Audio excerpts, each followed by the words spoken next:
লানুগরিয়ান্নাকা বিহিম, হে নবী আমি আপনাকে তাদের বিরুদ্ধে খেপিয়ে দিব, উত্তেজিত করে দিব, আপনাকে উস্কানি দিব। কে বলছেন? আল্লাহ। নাকি রহমানি? আল্লাহ। উস্কানি দিচ্ছেন কে? আল্লাহ। লানুগরিয়ান্নাকা বিহিম সুম্মা লা ইউজাবিরুনাকা ইল্লা কালিলা, অতঃপর তারা আপনার প্রতিবেশী হয়ে আপনার দেশে আর থাকতে পারবে না, একেবারে বিদেশ পাঠাই দেওয়া হবে। সুম্মা লা ইউজাবিরুনাকা ইল্লা কালিলা, অল্প কিছু থাকতে পারবে। মালউনিন, যে কয়দিন থাকবে সেই কয়দিনও থাকবে তারা অভিশপ্ত হয়ে। এরপরে কি বলতেন শুনুন, কান খুলে শুনুন, চোখ দিয়ে দেখুন, অন্তর দিয়ে বুঝুন।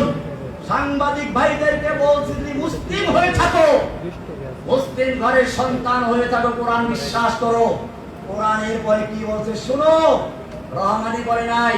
সূরা আহজাব 33 নম্বর সূরা 61 নম্বর আয়াত, 60 নম্বর আয়াত, 61 নম্বর আয়াত, আল্লাহ বলছেন যদি তারা বিরত না থাকে, আইনামা সুকিফু, মারুফ না মাজহুল?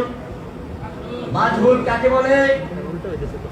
মা লাম ইউসাম্মা ফাইলুহু, যার ফাইল উল্লেখ থাকে না, অর্থাৎ যে কেউ করবে। পরিষ্কার দেখুন কোরআনে আল্লাহর বর্ণনার ভঙ্গিমা দেখুন, তরজ তরিকা দেখুন। আস-সারিকু ওয়াস-সারিকাতু ফাকতাউ আইদিয়াহুমা, চোর চুরনি যদি চুরি করে তাদের হাত কেটে দাও, মারুফের সিগা। কারণ এটা রাষ্ট্র করবে। কে করবে? এটা ব্যক্তিগত বিষয় না। চুরি করলে আপনি হাত কাটতে পারবেন না। আবার শুনুন, আয-যানিয়াতু ওয়াজ-যানি ফাজলিদু কুল্লা ওয়াহিদিন মিনহুমা, জিনাকারিনী আর জিনাকারী এদের প্রত্যেককে 100 দৌড়া মারো। তোমরা মারো মানে রাষ্ট্র, মারুফের সিগা। এই ধারায় এখানে কি হওয়া উচিত ছিল? মারুফের সিগা হওয়া দরকার ছিল, কিন্তু এখানে মারুফ আসে না, কি এসেছে? প্যাসিভ এসেছে। একদম কি বলা হচ্ছে? আইনামা সুকিফু, ওদেরকে যেথায় পাওয়া যাবে, সংসদে পাওয়া যাক, রাস্তায় পাওয়া যাক, পত্রিকা অফিসে পাওয়া যাক, অথবা কোন নেতা নেত্রীর বাসায় পাওয়া যাক, এমনকি যদি তাদেরকে সেনাবাহিনীর ক্যাম্পেও পাওয়া যায়, আইনামা সুকিফু, ওদেরকে যেখানেই পাওয়া যাবে, উখিযু, পাকড়াও করা হবে না, আখাযু। উখিযু মারুফ না মাজহুল? অ্যাক্টিভ না প্যাসিভ? কেন বলা হলো? এইটা করার জন্য রাষ্ট্র লাগবে না, যে পাবে সেই কাজটা করতে পারবে। আইনামা সুকিফু, ওদেরকে যেখানেই পাও তোমরা, পাওয়া যাবে, উখিযু, ওদেরকে পাকড়াও করা হবে। তারপরে কি করা হবে? জেলে দেওয়া হবে। কি রাখাটা? জেল না ওদের জন্য। ওয়াকুতিলু তাকতিলা, ওদেরকে কেটে টুকরো টুকরো করে ফেলো। কে করেছেন? আল্লাহ। ওয়াকুতিলু তাকতিলা। এরপরে কি বলে শুনুন, সুন্নাতুল্লাহ, এটাই হচ্ছে আল্লাহর সুন্নাত, এটাই হচ্ছে আল্লাহর রীতি। সুন্নাতাল্লাহিল্লাযীনা ক্বাদ খালাউ মিন ক্বাবলিকুম, তোমাদের পূর্বে যারা অতিবাহিত হয়েছে তাদের জন্য এই রীতি আল্লাহর ছিল। ওয়ালান তাজিদা লিসুন্নাতিল্লাহি তাবদীলা, কিয়ামত পর্যন্ত আল্লাহর এই রীতিতে, আল্লাহর এই নীতিতে তুমি কোনো তাবদীল পাবে না, পরিবর্তন পাবে না। 33 নম্বর সূরা 60 এবং 61 নম্বর আয়াত শুধুমাত্র রেডি করলাম। আয়াতটা কার? আল্লাহ। কোরআন কি জিনিস? আল কোরআন কালামুল্লাহ। কোরআন কি? কোরআন কোনো মাখলুক নয়, আল্লাহর কালাম। সুতরাং আল্লাহ নিজে বলছেন, আমি শুধুমাত্র এই আয়াতটা রেডি করেছিলাম। তারপরও পরিষ্কার আমি কোনো দল গঠন করি নাই, আমি কাউকে মারতে বলি নাই, আমি আয়াতটা শুনিয়ে দিয়েছি। এর উপরে বই লিখেছি। আমার নামে মামলা হলো বলগার রাজীব হায়দার হত্যা মামলা। এই মামলাটা দ্রুত বিচারে নিয়ে আসা হলো। সাংবাদিক ভাইদের উদ্দেশ্যে বলছি, ভালো করে শুনুন।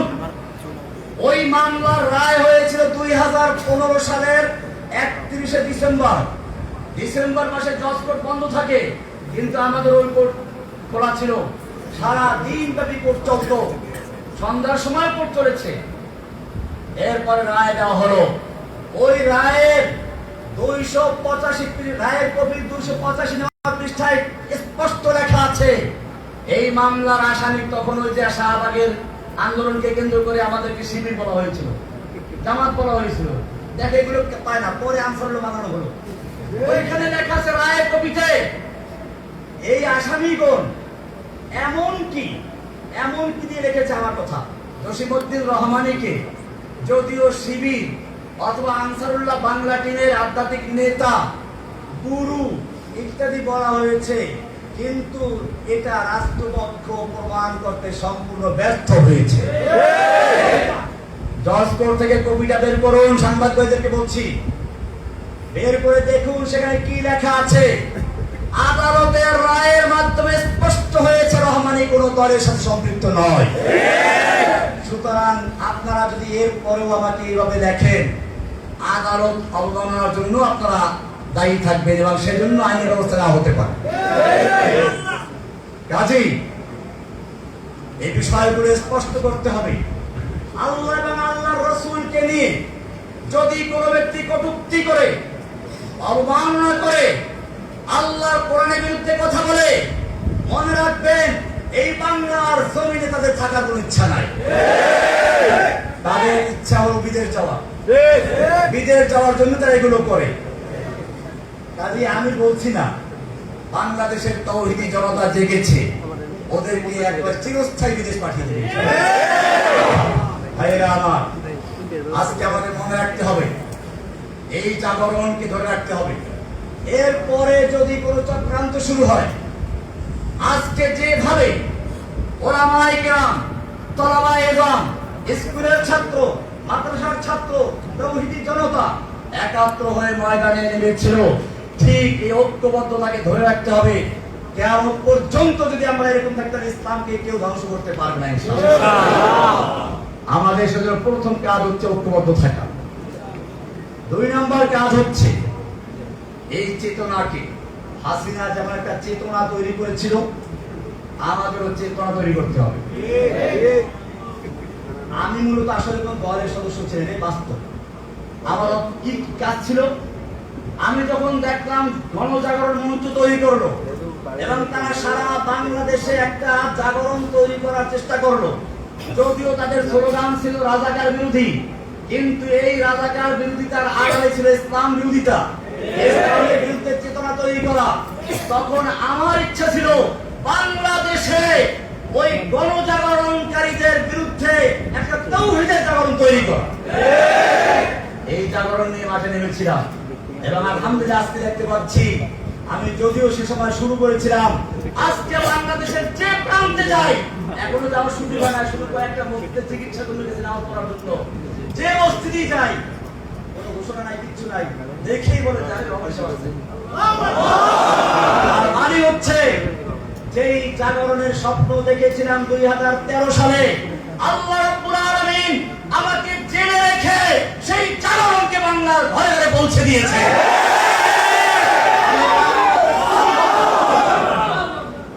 আমি বাংলাদেশের প্রতিটি জনগণকে, তাওহীদি জনতাকে বলবো, এখন আমাদের একই কাজ, अब हमारा एक ही काम इंतकाम इंतकाम। আমাদের একই কাজ এখন, ইন্তেকাম মানে প্রতিশোধ। আমি জেল থেকে মুক্ত হয়ে বলেছিলাম প্রতিশোধ শুনলেই তো সবাই কান খাড়া করে, আমার প্রতিশোধ দিতে বলেছে। আমি বলেছিলাম এই প্রতিশোধ ঠিক আছে, কিন্তু প্রতিশোধের আমার প্রথম কাজ ক্ষমা করে দেওয়া। যেমন আজকে এখানে আমি বলেছি যে সাংবাদিক ভাইয়েরা বিগত সরকারের চাপে পড়ে হোক অথবা শিখানো মিথ্যা হোক আমার বিরুদ্ধে অপপ্রচার করেছে, আমি তাদেরকে ক্ষমা করে দিয়েছি। আল্লাহর রাসূল সাল্লাল্লাহু আলাইহি ওয়াসাল্লাম আমাদের শিক্ষা দিয়েছেন, আমাদের প্রতিশোধটা এইভাবেই হয়, ক্ষমার চেয়ে কোনো বড় প্রতিশোধ নেই। রাসূলুল্লাহ সাল্লাল্লাহু আলাইহি ওয়াসাল্লাম যখন মক্কা বিজয় করলেন, 10,000 তরবারি তার ইশারার অপেক্ষায় আছে। একটু যদি বলেন যে খালি মক্কার কুফারদের শেষ করে দাও, সব শেষ হয়ে যায়। আল্লাহর নবী জিজ্ঞেস করেছেন, ওহে মক্কার লোকেরা, আজকে তোমরা আমার থেকে কেমন আচরণ আশা করছো? মক্কার লোকেরা তো জানে আমরা কারা। মক্কার লোকেরা জানে তারাই ওই লোকগুলো যারা রাসূল সাল্লাল্লাহু আলাইহি ওয়াসাল্লামকে হত্যা করার জন্য ঘেরাও করেছিল। তারা ওই লোকগুলো যারা বেলালকে দুপুরে রোদ্রে চিপ করে শুয়ে রেখে উপরে পাথর চাপা দিয়ে রেখেছিল। তারা ওই লোকগুলো যারা বেলাল রাদিয়াল্লাহু তাআলা আনহুকে নির্যাতন করলো, সুমাইয়া রাদিয়াল্লাহু তাআলা আনহাকে রক্তস্থানে বর্ষা দিয়ে আঘাত করে হত্যা করেছিল। এই লোকগুলোর এখন একটু পানি আসলো মুখে, বলল যে একজন উত্তম চাচার থেকে, উত্তম ভ্রাতার থেকে যা আশা করে সেই আশাই আমরা করছি। আল্লাহর নবী সাল্লাল্লাহু আলাইহি ওয়াসাল্লাম বলেছিলেন, আজকে আমি তোমাদের জন্য সে কথাই বলছি যা বলেছিলেন আমার ভাই ইউসুফ আলাইহিস সালাম তার ভাইদের উদ্দেশ্যে।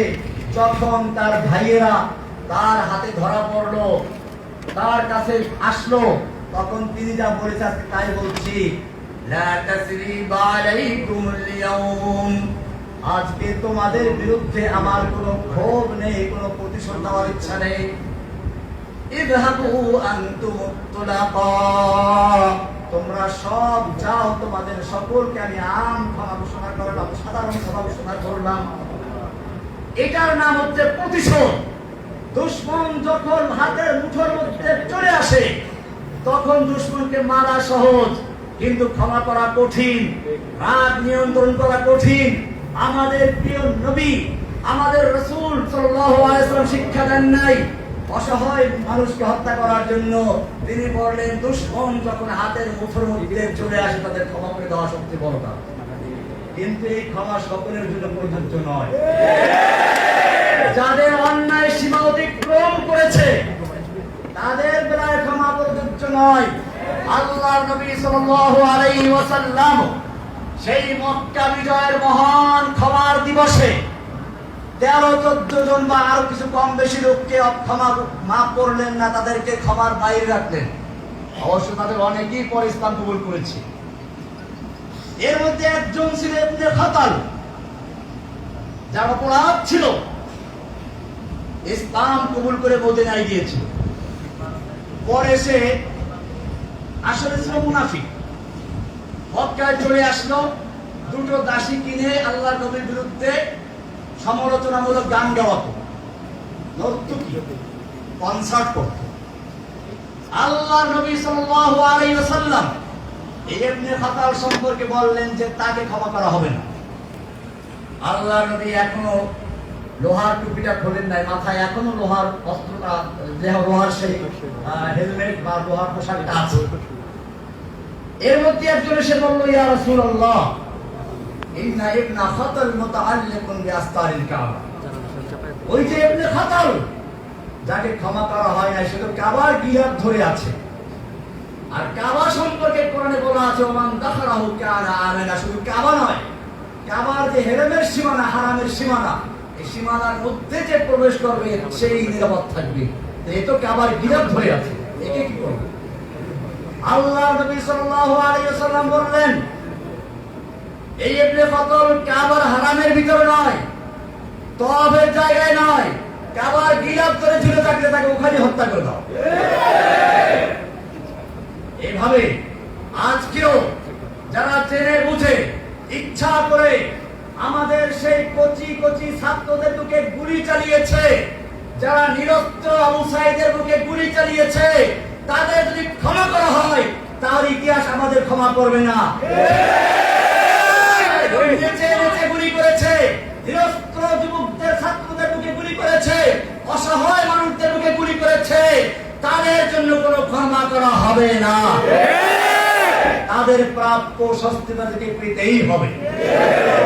ভাইরা আমার, আমি এই জন্য বলেছিলাম, আব হামারা এক হি কাম, ইন্তেকাম ইন্তেকাম। প্রথম ধাপ হলো ক্ষমা, দ্বিতীয় ধাপ হচ্ছে যারা সীমাহীন অন্যায় করেছে তাদের শাস্তিকে অনতি দেওয়া।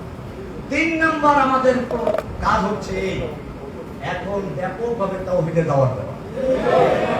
যতদিন পর্যন্ত কোরআন এবং সুন্নাহর দাওয়াত পৌঁছে না যাবে, যেই মানুষেরা এদেশের মুসলিমরা কোরআনকে ভালোবাসে, রাসূলকে ভালোবাসে, তারা বুঝেছে সালাত ফরজ, এজন্য তারা মসজিদ তৈরি করে, মাদ্রাসা তৈরি করে, ইমামের বেতন দেয়, রমজান মাসে তারাবির পয়সা দেয়, হাফেজকে খাওয়ায়, কারণ তারা বুঝতে পেরেছে এগুলো দ্বীনি কাজ। এই লোকগুলো যদি বুঝে সালাত যেমন ফরজ, সিয়াম যেমন ফরজ, ঠিক তেমনি ভাবে আল্লাহর জমিনে আল্লাহর দ্বীন কায়েম করা ফরজ, তাহলে এই লোকগুলো দ্বীন কায়েমের জন্য জীবন দিবে। সেজন্য আমাদের এখন আরেকটি কাজ হচ্ছে এই মানুষের মাঝে চেতনা তৈরি করে দেওয়া, আল্লাহর জমিনে আল্লাহর দ্বীন কায়েম করার জন্য আল্লাহ তাআলা নির্দেশ করেছেন আন আকিমুদ্দিন। সব নবীদের প্রতি একই নির্দেশ ছিল, আমাদের প্রতি একই নির্দেশ। আমাদের নবীর প্রতি বিশেষ নির্দেশ হলো ওয়াল্লাযী আরসালা রাসূলাহু বিল হুদা ওয়া দীনিল হক লিইয়ুযহিরাহু আলাদ দীনি কুল্লিহি। আল্লাহ তাআলা তার রাসূলকে পাঠিয়েছেন হেদায়েত এবং দ্বীনে হক দিয়ে, যাতে করে এই দ্বীনে হককে অন্য সকল দ্বীনে বাতিলের উপরে বিজয়ী করা যায়। সেই দ্বীনে বাতিলগুলো কি কি আপনারা আমার অন্যদের কাছে জেনে নেবেন। আজকে আমাদের কাজ হচ্ছে বাংলাদেশের প্রতিটি ঘরে ঘরে, প্রতিটি ছাত্র, যুবক, বৃদ্ধ, সকলের নারী পুরুষ, সকলের অন্তরের ভিতরে তাওহীদের চেতনা তৈরি করে দেওয়া। তাওহীদের চেতনা যদি তৈরি হয়ে যায়, তাহলে কবি বলেন সব গুরিজা হোগি আখির, সব গুরিজা होगी आखिर जलवाए खुर्शीद से, ये चमन मामूर होगा नगमाए तौहीद से। পূর্ণিমার চাঁদের দাগ যেভাবে রাতের আধার পালিয়ে যায়, ঠিক তেমনি ভাবে তাওহীদের স্লোগানে এদেশ থেকে সকল নাস্তিক মুরতাদদের অন্ধকার পালিয়ে যাবে ইনশাআল্লাহ। ভাইরা আমার, সেজন্য ব্যাপকভাবে আমরা তাওহীদের দাওয়াত প্রচার করি ইনশাআল্লাহ। এজন্য আমি, আমাদের হারুন জাহার ভাই আছেন, গুরুবি সাহেব আছেন, আমরা সারা বাংলাদেশে যেতে প্রস্তুত আছি ইনশাআল্লাহ। কোন ভেদাভেদ স্কুলে, মাদ্রাসা, কলেজে, ইউনিভার্সিটি যেখানে আপনারা আহ্বান করবেন, আমরা ইনশাআল্লাহ ছুটে যাবো, শুধুমাত্র একটা কারণের জন্য, পয়সার বিনিময়ে না। দিনের দাওয়াত দেবেন ইনশাআল্লাহ, প্রয়োজনে নিজেদের পয়সা খরচ করে ইনশাআল্লাহ। কিন্তু শর্ত একটাই, আল্লাহর জমিনে আল্লাহর দ্বীন কায়েমের জন্য আমাদের কাজ করতে হবে। আমাদের আর কোনো ভেদাভেদ থাকবে না, সমালোচনা থাকবে না। আমাকে অনেকভাবে গালাগালি করার চেষ্টা করা হয়েছে, আমি স্পষ্ট বলতে চাই, আমি যখন প্রথম তাওহীদের দাওয়াত দেই, হ্যাঁ আমাদের কওমি ওলামাদের দেওবন্দিদের মধ্যে কিছু বিদআত নাই তা না, আমি স্পষ্টই বলি, আমি সেগুলো তুলে ধরি, তাই বলে আমাকে আহলে বলা দেওয়া, আমি কি আহলে হাদিস? আমার ছাত্র জীবন কেটেছে লালবাগ মাদ্রাসায়। কোথায়? লালবাগ জামিয়া কোরআনে আরবিয়া কোন আহলে মাদ্রাসা, জামিয়া রহমানিয়ার সাথে আমার স্মৃতি জড়িত। রহমানিয়া আমার নামের অংশ, এটা কোন আহলে মাদ্রাসা? দারুল উলুম দেওবন্দ আহলে হাদিসদের রাখা নাকি? দেওবন্দ মাদ্রাসা আহলে মাদ্রাসা নাকি? দেওবন্দের ছাত্র আমি। এদেশে বহু ছাত্র আছে যারা আমার ছাত্র, অথবা আমার যারা সহকারী ওই সময় যারা দেওবন্দের ছাত্র, তারা জানে আলহামদুলিল্লাহ আমি কেমন ছিলাম। আলহামদুলিল্লাহ দেওবন্দের ছাত্র আছেন আমাদের হারুন সাহেবের শ্বশুর, আলহামদুলিল্লাহ মুফতি সাহেব, কত বড়। আমার তো আসলে আজকে দেখেন, আমি নামাজ পড়তে গিয়ে ভয়ঙ্কর গিয়ে আমার এমনি তো দুর্বল আছি, তারপর জেল থেকে আসলে দুর্বল কথাবার্তা বলি নাই, এরকম হয়ে যাচ্ছে। আর সবচেয়ে বড় কথা হচ্ছে এইরকম বুজুর্গদের সামনে, বিশেষ করে আমার সেই দেওবন্দের আকারের আমার এখানে কথা, দেওবন্দ মাদ্রাসার জন্মই হয়েছিল আন্দোলন করার জন্য। আপনারা জানেন ডক্টর টমসন একজন ইংরেজ ঐতিহাসিক, তিনি লিখেছেন ইংরেজরা ওলামায়ে কেরামদেরকে এমন হত্যা করেছিল, দিল্লির চাঁদনি চক থেকে খয়বর পর্যন্ত এমন কোন গাছ ছিল না যে গাছের প্রত্যেকটা ডালে ডালে একজন আলেমকে ফাঁসিতে ঝুলানো হয়েছিল। ওলামায়ে কেরামদেরকে মালটা দিবে দিবান্তর করা হয়েছিল, কিন্তু তারপরেও তারা ওই যে আগে কবিতা বলতাম ওরকম তারা সিনা টান করে ময়দানে এসেছিলেন। আজকে ভারতবর্ষে, বাংলাদেশ, পাকিস্তান, ইন্ডিয়া, আফগানিস্তান যেখানেই বলেন, ইসলামের যতটুকু আলো দেখা যায় সেটা ওই দেওবন্দের ছাত্রদের দ্বারাই হয়েছে। সুতরাং वाकिफ तो है इस राज से ये दार रसन भी वाकिफ तो है इस राज से ये दार रसन भी हर दौर में तकमील वफा हमसे हुई है हर दौर में तकमील वफा हमसे हुई है যুগে যুগে যখনই বাতিল এসেছে ওলামায়ে দেওবন্দ ওলামায়ে হক্কানি ওলামায়ে রব্বানি তারা ময়দানে ঝাঁপিয়ে পড়েছে বাতিল এসেছিল গণজাগরণ মঞ্চের নাম ধরে হক নেমেছিল ওলামায়ে দেওবন্দ নেমেছিল ছাত্র আন্দোলনের মাধ্যমে বাতিল এসেছিল নরেন্দ্র মোদীর রূপ ধরে হক এসেছিল কওমি মাদ্রাসার ওলামায়ে কেরামদের নেতৃত্বে ব্রাহ্মণবাড়িয়া থেকে হাটাজারি থেকে কওমি মাদ্রাসার সুরত ধারণ করে সুতরাং বাতিল যখনই এসেছে ওলামায়ে হক্কানি ওলামায়ে রব্বানি ওলামায়ে দেওবন্দ ময়দানে ঝাঁপিয়ে পড়েছে আমি তো তাদেরই একজন সন্তান আল্লামা আজিজুল হক রাহমাতুল্লাহি আলাইহি বাংলাদেশের প্রসিদ্ধ শাইখুল হাদিস শাইখুল হাদিস আমরা অনেকেই আছি কিন্তু এক কথায় শাইখুল হাদিস বললে কাকে বোঝায় আল মুতলাকু ইযা উতলিকা তারপর কি ইরাদু বিহি আল ফাদুল কামিল মান হুয়া ফাদুল কামিল যদি শুধু বলা হয় শাইখুল হাদিস তাহলে কাকে বোঝায় এই যে দুনিয়া থেকে চলে গেলেন কত বছর হয়ে গেছে এখন পর্যন্ত কি আছে তার নাম জীবিত আছে আল্লামা শাইখুল হাদিস রাহমাতুল্লাহ আলাইহিকে দেখতাম যখনই কোনো ইসলামী কোনো কার্যক্রম শুরু হয়ে গেছে তিনি বলতেন আবু বকর রাদিয়াল্লাহু সেই মহান উক্তি আয়ান কুসুদ্দিন ওয়া আনা হাই দ্বীনের সামান্য ক্ষতি হবে আর আমি জীবিত থাকবো এটা হতে পারে তিনি ময়দানে ঝাঁপিয়ে পড়েছেন তিনি বারবার জেলে গিয়েছেন নির্যাতিত হয়েছেন আমি তো তার ছাত্র আল্লামা আজিজুল সাহেবের ছাত্র মুফতি আব্দুল ছাত্র আমি লালবাগের ছাত্র আমি অনেক হয়তো এটা জানে না আমি জানি রহমানের লালবাগের লালবাগ থেকে শুরু পরে রহমানের থেকে শেষ দাওরা শেষ করে তারপরে দেওবন্দে গেছি ভাইরা আমার তাহলে কেন আমাকে কালারিং করা হলো আমি আপনাদের সামনে স্পষ্ট বলি আমার বক্তব্যের কিছু ভাষা করা হয়ে যেত এই ভাষার কারণে হয়তো ওলামায়ে আমার কথা একটু কষ্ট পেয়েছেন আমি আজকের এই লালখান বাজার মাদ্রাসা থেকে বলছি আমার কথায় যদি কেউ কষ্ট পেয়ে থাকে বিশেষ করে আমার কওমি অঙ্গ ওলামায়ে কেরামরা আমি তাদের কাছে করজোড়ে ক্ষমা চাচ্ছি আমি আপনাদের সন্তান আমি আপনাদের বাচ্চা খেতে যে নামে তার পায়ে কাদা লাগে আমি খেতে নেমেছিলাম কাদা লেগেছিল কিছু সেই কাদাগুলো ধুয়ে মুছে পরিষ্কার করে আপনাদের খেদমতে এসেছি ইনশাআল্লাহ বাকি জীবনটুকু যেন ওলামায়ে দেওবন্দ ওলামায়ে হক্কানি ওলামায়ে রব্বানি তাদের সাথে থেকে ইসলামের বিজয় দেখে যেতে পারি সেই জন্য আপনাকে দোয়া কামনা করছি এখন আমার একই কাজ ইউযহারু আলা দ্বীনে সকল দ্বীনে বাতিলের উপরে দ্বীনের হককে বিজয়ী করার জন্য বাংলাদেশের প্রান্তে প্রান্তে ছুটে যাওয়ার ইচ্ছা আছে ইনশাআল্লাহ এই শাইখুল হাদিসরাও ইনশাআল্লাহ আমাদের সাথে থাকবেন শুধু আমরা মাঝবয়সীরা না আমাদের সঙ্গে এই বৃদ্ধরা থাকবেন যুবকরা থাকবেন জেনে রাখবেন কোন একটা বিপ্লব যদি তৈরি হতে হয় যুবকের রক্ত মুরব্বীদের পরামর্শ ধনীদের অর্থ কয়টা বললাম আবার শুনেন ওসমানদের অর্থ ওসমান গনির অর্থ আলীর মতো যুবকদের শক্তি আর আবু বকরের মতো মুরব্বীদের ছায়া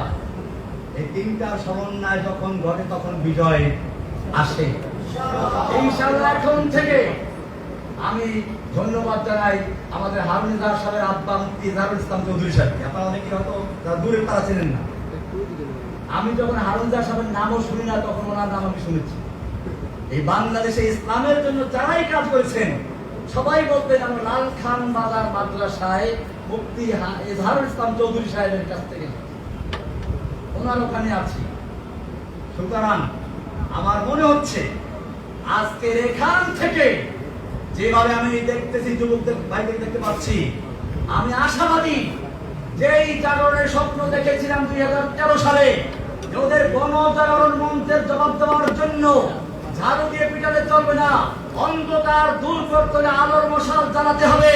সেজন্য গণজাগরণ মঞ্চের অন্ধকার দূর করার জন্য তাওহীদের আলোর মশাল নিয়ে ময়দানে নেমেছিলাম। আজকে আমি লালখান বাজার দেখতে পাচ্ছি সেই মশাল জ্বলতে জ্বলতে ওদের পরিচয় আমি লাগিয়ে দিয়েছি।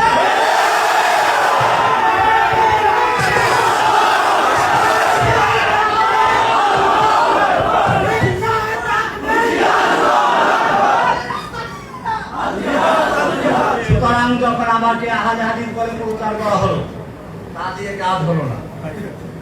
এরপরে ধরলো সবচেয়ে বড় অস্ত্র জঙ্গি। এই জঙ্গি শুধু আমাকে নয়, যেই কোন ইসলামের জাগরণ তৈরি করার মতো কোন প্রোগ্রাম নিয়ে মাঠে এসে তাকে জঙ্গি বলা হয়েছে। সুতরাং আমাদের পিছনে এখনো লাগা আছে। এখন থেকে যদি আমাকে বা অন্য কাউকে, যে কোনো আলেমকে যদি কোনো তকমা দেওয়া হয়, যদি কোন রকম অপবাদ দেওয়া হয়, সেটা হোক মামুনুল হক, হোক হারুন এজাহার, হোক জসিমুদ্দিন রহমানী, হোক গুলবি, হোক আলী হাসান সামা, হোক রফিকুল ইসলাম মাদানী, এরকম আরো যাদের নাম না জানা আছে, আপনারা প্রত্যেকটা আলেমের পক্ষে ঢাল হয়ে ইনশাআল্লাহ তাদেরকে মাথা রক্ষা করবেন। আপনারা সেই ঢাল, আপনারা সেই যুবক যারা রাসূল সাল্লাল্লাহু আলাইহি সাল্লামকে উহুদের ময়দানে তিনি একা হয়ে পড়েছেন, তীর তরবারি আঘাত আসছে, সাহাবায়ে কেরাম নিজেদের বুকটাকে ঢাল শক্তিত দিয়েছে। আমি চাই বাংলাদেশের ছাত্র জনতা যারা পুলিশের গুলির সামনে নিজের বুক পেতে দিয়েছ, আবারও যদি কোনো আলেমের উপর আক্রমণ আসে, কোনো আলেমকে ছেড়ে দিতে বা চক্রান্ত করা হয়, তোমাদের সে বুকে তাজা রক্তের মাঠে অবতরণ করতে হবে। अब हमारा एक ही काम এই ময়দানে যদি অবতরণ হন, জেনে রাখবেন তারা মরে না।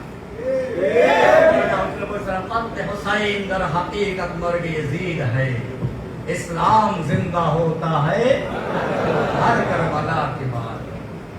সুতরাং কোন বাতিলের রক্তচক্ষুকে ভয় না পেয়ে আমাকে দুইবার পুরস্কার দেওয়ার জন্য নেওয়া হয়েছে।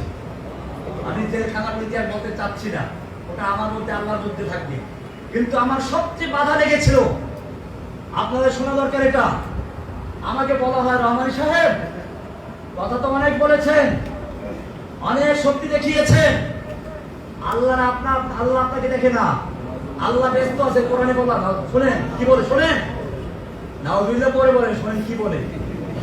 তারা বলতে চায় কোরআনে আছে, ওই যে ইয়াসআলু মান ফিস সামাওয়াতি ওয়াল আরদি কুল্লা ইয়াউমিন হুয়া ফি শান। ওই যে আল্লাহ তো এখন ব্যস্ত আছে, শানটা ব্যস্ত হয়ে গেছে। আল্লাহ তো এখন ব্যস্ত আছে, সানাফুরু লাকুম আইয়ুহাস সাকালান। আল্লাহ আমাদেরকে ছেড়ে দিয়েছেন ধরবো, তো যখন ধরবে তখন বুঝবো। এখন তো আমরা আপনাকে ধরছি, এখন আমরা যা করি আল্লাহ আমাদের ধরবে না। চিন্তা করেন কোরআন কি কত অপব্যাখ্যা করছে।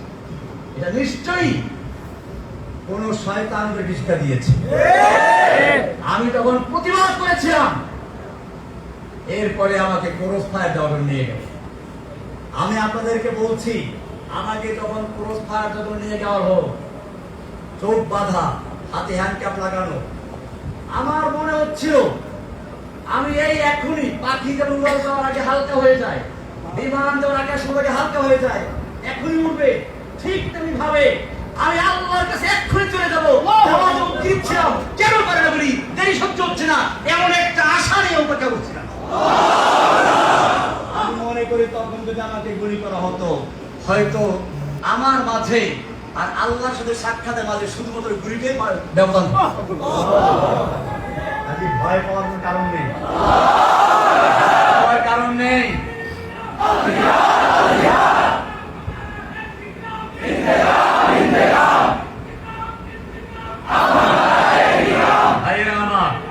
আমি কথা লম্বা হয়ে যাচ্ছে, আরো কিছু অনেকগুলো কথা বিষয় ছিল।